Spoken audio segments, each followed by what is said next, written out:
গার্লফ্রেন্ডের জন্য নিজের বাবার সাথেই শত্রুতা করে বসে পারি। সে এতটাই ভয়ঙ্কর হয়ে ওঠে যে নিজের ভালোবাসাকে বাঁচাতে গিয়ে বাবারই হাত কেটে নেয়। ফলস্বরূপ একদিকে তাকে যেতে হয় জেলে, আর অন্যদিকে তার গার্লফ্রেন্ডও তাকে ভুল বুঝে চলে যায় অনেক দূরে। বহু বছর পর পারি তাকে খুঁজতে খুঁজতে চলে আসে এমন একটি দ্বীপে, যে দ্বীপের সাথে জড়িয়ে আছে তার অতীত জীবনের কিছু স্মৃতি। এখন এটাই দেখার পালা যে তার সেই অতীত তার বর্তমান জীবনকে কিভাবে পাল্টে দেয়। আর যেই ভালোবাসার মানুষের জন্য এত কিছু, শেষ পর্যন্ত পারি কি পারবে তাকে নিজের করে নিতে? সেটাই দেখবো আজকের গল্প রেট্রোতে।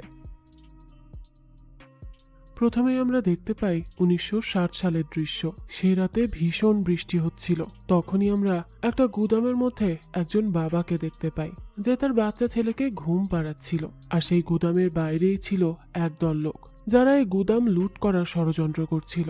অন্যদিকেই তখন আমরা রাস্তার পাশে একটা কালো গাড়ি দাঁড়িয়ে থাকতে দেখতে পাই। সেই গাড়ির ভেতরে বসে আছে একজন মহিলা। সে যেন চোখ বন্ধ করে ধ্যান মগ্ন হয়ে রয়েছে। এই মহিলার নাম সন্ধ্যা। তার ঠোঁটে উচ্চারিত হচ্ছে শ্রীকৃষ্ণের মন্ত্র।